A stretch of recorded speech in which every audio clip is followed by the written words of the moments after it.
Photos and words by Sami Sauri. Det store Eventyret is not like most events where more or less you know what you are getting into.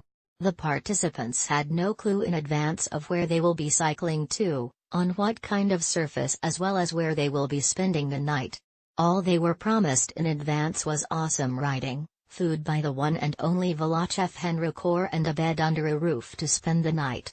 The organizers aim to surprise and excite the participants, and judging by the mood before the start, it is apparent that everyone is eager to find out what the fuss is about. The name Det store Eventyret means the great adventure, and that is how our weekend in Norway started. With the coming soon shop of the service course and the great and beautiful gravel roads up there, we had the perfect excuse to discover what was going on. The real weekend started late in the afternoon. As we are in a place where the sun eats the day and it stays until 11 p.m., we had all the time in the world to get to our night destination. A slow roll out from Oslo along the narrow river which runs through Oslo takes us to the outskirts of the city and into the vast forest of Nordmarka. The 300 square kilometer forest, which is more or less uninhabited, is widely used by the Oslo locals for skiing, hiking, and cycling, and is closed off for cars.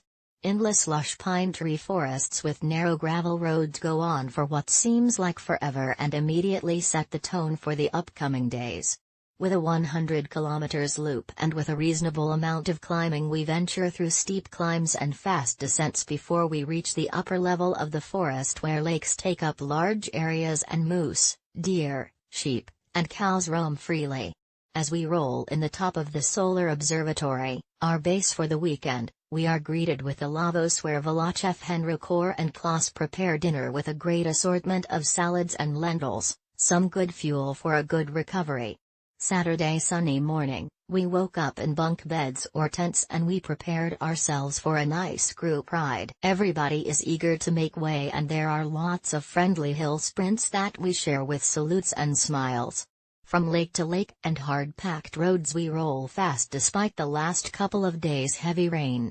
The network of roads are vast, and with the help of local guides, we take the most unlikely shortcuts through old tractor road to connect the dots. In the middle ride, a beautiful lunch break awaits us with waffles and brown cheese,